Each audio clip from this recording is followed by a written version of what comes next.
दोस्तों क्या हुआ जब डीएम साहिबा महाकुंभ में डुबकी लगाने के लिए पहुंची तो वहां पे उनका तलाकशुदा पति नागा बन के भिक्षा मांग रहा था। यह देख डीएम साहिबा चौंक गई।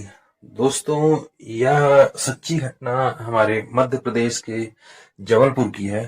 दोस्तों, यहाँ पे एक बहुत ही गरीब परिवार रहता था जिसके पास पहले से ही 3 बेटियां थी और चौथी चौथे बच्चे का जन्म होने वाला था। तो लोगों को बहुत आशा थी कि बेटी का जन्म होगा, लेकिन चौथा बच्चा भी बेटी हुआ।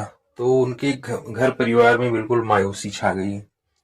ये मायूसी कुछ दिन तक रही, लेकिन फिर धीरे धीरे माहौल ठीक हो गया। लोगों ने एक्सेप्ट किया, ठीक है, बच्चा हुआ है, बेटी हो या बेटा हो, उसी के साथ रहना है।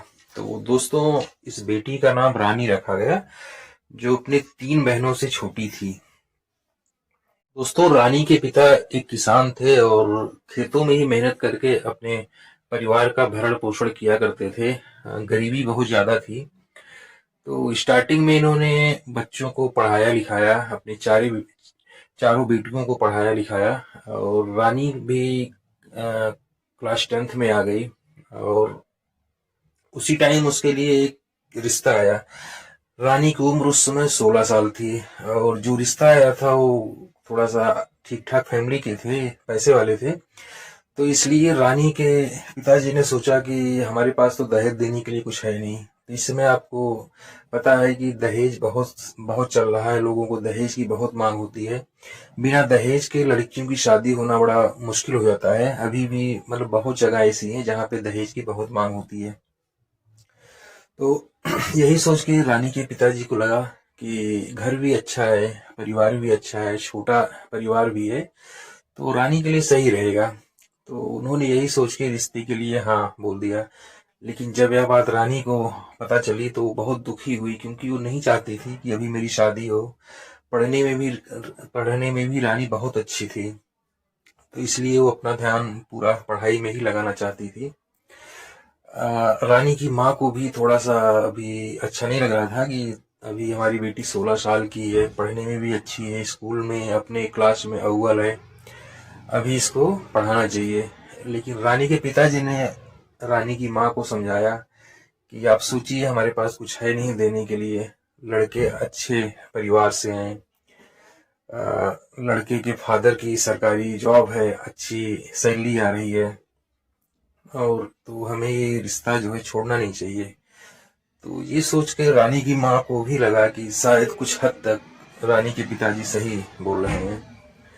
तो वो लोग रिश्ते के लिए हाँ बोल देते हैं और रानी को मजबूरी में रिश्ते के लिए रेडी होना पड़ता है, और उस रानी की शादी हो जाती है और वो खुशी खुशी अपने ससुराल चली जाती है।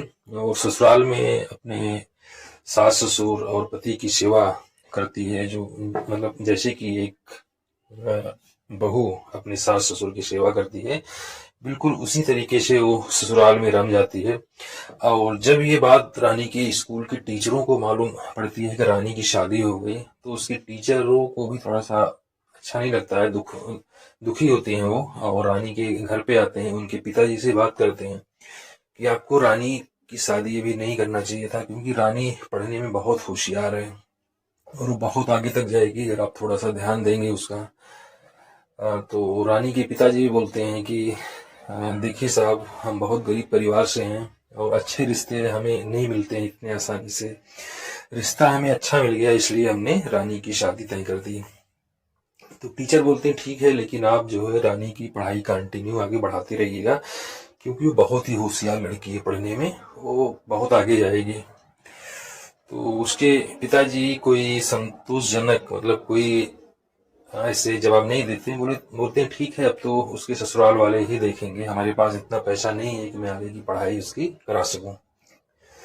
उधर रानी अपने ससुराल में है, धीरे धीरे उसके पति का व्यवहार उसके प्रति क्रूर होता जा रहा है, बदलता जा रहा है। उसके पति बातों बातों पे उसके ऊपर चिल्लाना, उसको मारना पीटना, और कभी भी शादी के बाद भी कभी भी वो दोनों एक पति पत्नी की तरह नहीं रह पाए। मतलब क्या रीजन था, उसका पति कभी उसके पास नहीं आया। इसको लेके रानी को थोड़ा दुख भी होता था कि आखिर हमारी शादी हो गई है, ये सब क्या चल रहा है। तो कुछ चीज़ों को लेकर रानी भी थोड़ा सा वो होती है, तो दोनों में कहा सुनी होती है। अब बात यहाँ तक आ गई कि उसका पति उसके ऊपर हाथ भी उठाने लगा, उसको मारने भी लगा। बात बात पे उस पे बंदिशें लगाई जाने लगी। तो उसके सास ससुर को भी लगा कि शायद रानी की गलती है, तो सास ससुर भी रानी को ही दोष देते थे। और सास ससुर का भी बिहेव उसके प्रति बदलता गया, खराब होता गया दिन प्रतिदिन।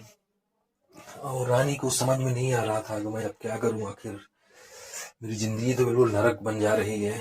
वो अपने माता पिता से भी बोलती है, तो माता तो थोड़ा सा उसका सपोर्ट करती है, लेकिन उसके फादर को लगता है कि अगर ये शादी तोड़ दिया जाए या रानी को अपने घर बुला लिया जाए तो रानी की जिंदगी और बर्बाद हो जाएगी, क्योंकि मैं दूसरी शादी करने के लिए हमारे पास कुछ है नहीं, और दूसरी शादी करेगा कौन। लोग तरह तरह की बातें करते रहेंगे, क्योंकि ये समाज जो है बिना कुछ सोचे समझे, बिना कुछ आगे पीछे देखे, किसी के बारे में जानकारी लिए बगैर कुछ भी कहानी लगता है। तो वो समाज को भी देखना था।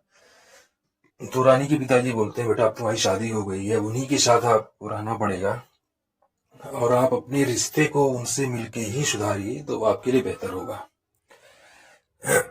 तो रानी भी मायूस होकर दोबारा अपने ससुराल चली जाती है। उसी टाइम रानी का रिजल्ट आ जाता है, और रानी पूरे जिले में, क्या पूरे स्टेट में टॉप करती है। और ये बात रानी को मालूम नहीं है कि हमारा रिजल्ट आ गया है और मैंने स्टेट टॉप किया है। तो उसकी क्लासमेट होती है, उसकी फ्रेंड, 2-4 फ्रेंड उसके घर पे जाती हैं, क्योंकि दोनों के जो ससुराल और रानी का घर था, दोनों के बीच का डिस्टेंस मुश्किल से 8 से 10 किलोमीटर दूर था, ज़्यादा डिस्टेंस नहीं था। तो उसकी क्लासमेट उसके घर जाती हैं और बिल्कुल खुशी से तो रानी को देखती हैं, गले लगा लेती हैं। रानी की आंखों से आंसू निकलने लगता है। रानी को अभी भी नहीं पता कि मैं एक स्टेट टॉपर हूँ। जब लड़की बताती है क्या हुआ, आपको मालूम हो गया, खुशी के आंसू होंगे। तो रानी बोलती क्या मालूम हो गया। तो उसकी फ्रेंड बोली, अरे आपने स्टेट टॉप किया है, अपना हाई स्कूल का रिजल्ट आ गया है। रानी खुश होती है, लेकिन वो खुशी उसके चेहरे पे ज़्यादा देर तक नहीं रहती है। तो बोलती है कि कोई फ़ायदा नहीं है, क्योंकि हमारी पढ़ाई बंद हो चुकी है, हमारे घर वाले आगे कंटिन्यू नहीं करवाएंगे। तो उसकी फ्रेंडें बहुत मायूस होती है। वो उसकी फ्रेंड लोग उसके घर जाती हैं, फिर वापस उसकी माँ से बोलती हैं कि आंटी ऐसी ऐसी बात है, आपकी बेटी पूरे स्टेट में टॉप किया है और उसे आपको पढ़ाना चाहिए।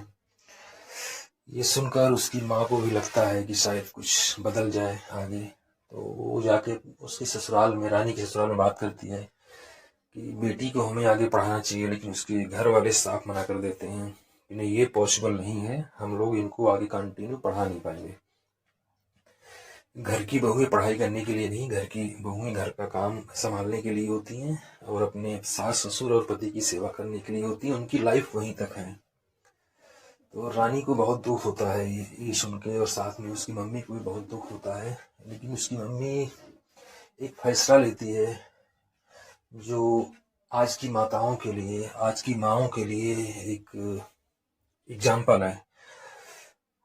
रानी के पिताजी भी इस फैसले में उसके साथ, उसकी माँ का साथ नहीं देते हैं। तो रानी की माँ के पास कुछ ज्वेलरी होती है और वो उस ज्वेलरी को मार्केट में ले जाके बेच देती है, और उस ज्वेलरी से जो भी पैसे उसको मिलता है वो रानी को दे देती है अपनी कुछ सेविंग रखने के लिए, कि आप कहीं पे इसको सेव करके रख लीजिए और कुछ पैसे आप इंटर में एडमिशन के लिए यूज कीजिए।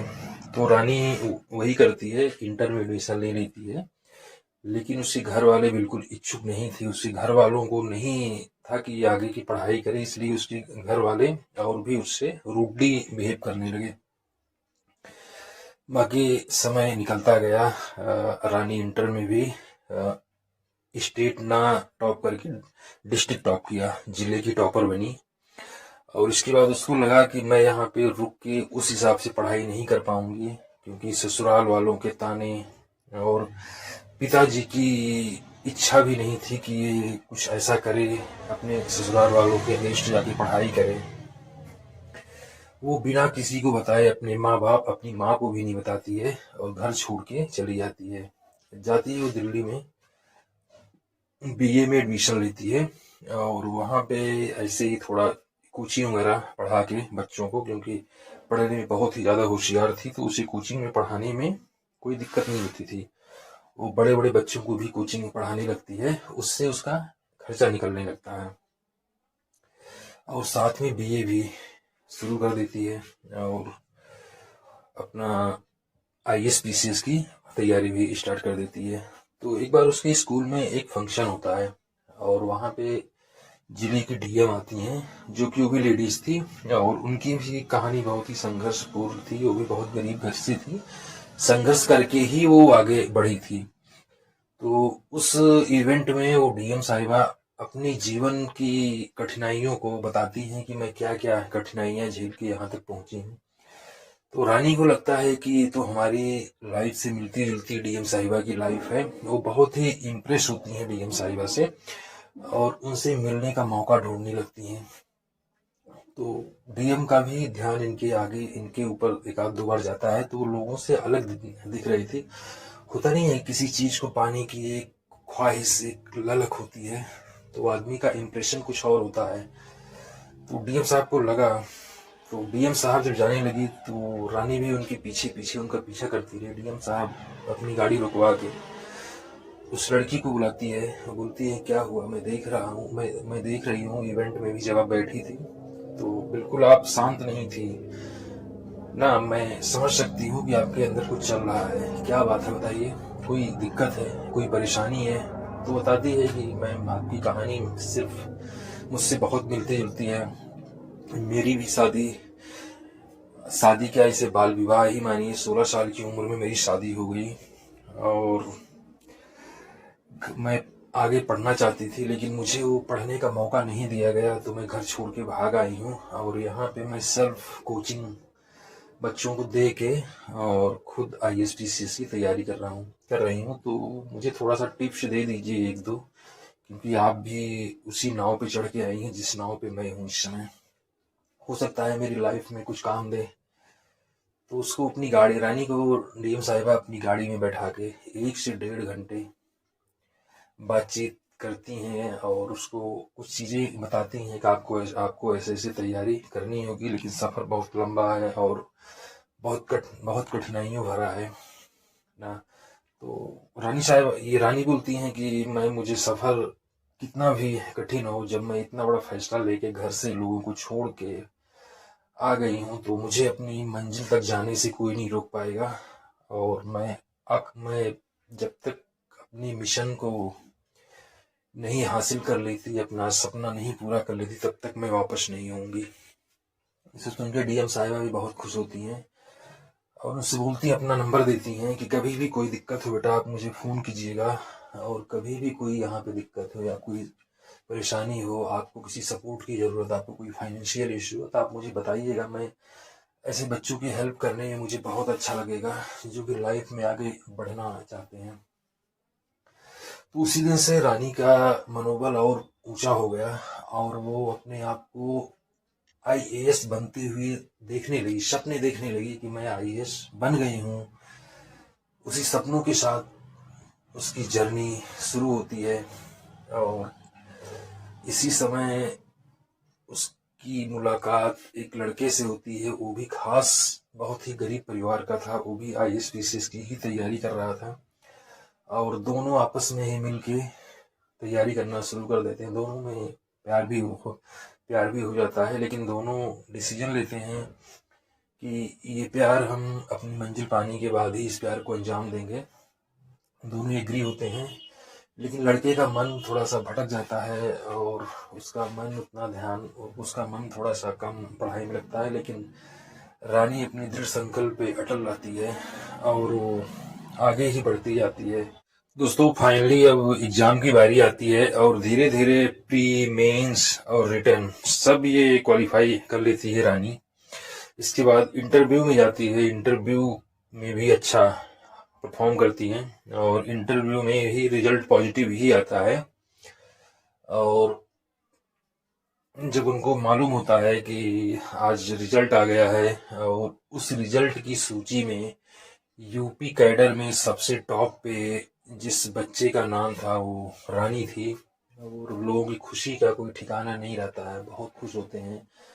लेकिन उनका फ्रेंड इस सूची में उनका दूर दूर तक नाम नहीं था, मतलब वो डिस्क्वालीफाई हो गए थे। तो उन्होंने बताया कि मुझे कोई कोई दिक्कत नहीं है रानी, तू क्वालिफाई कर गई है, मेरे लिए बहुत खुशी की बात है। मैं ऑलरेडी 3 अटेम्प्ट में फेल हो चुका हूँ, चौथा अटेम्प्ट भी हमारे लिए निराशाजनक ही रहा। लेकिन मुझे उससे ज़्यादा खुशी है कि तू फर्स्ट अटेम्प्ट में स्टेट टॉप किया तुमने। और दोनों सेलिब्रेट करते हैं। और उसके बाद अभी भी रानी अपने घर नहीं जाती है, कुछ दिन हॉस्टल में वहीं पे, फिर ये लोग हॉस्टल ले लेते हैं, रूम छोड़ के हॉस्टल में रहने लगते हैं। क्योंकि अब तो मालूम था कि जॉब, एक अच्छी जॉब मिल गई है, एक अच्छी जॉब के हकदार हो गए हैं हम, एक IAS रैंक की जॉब हमको मिलेगी।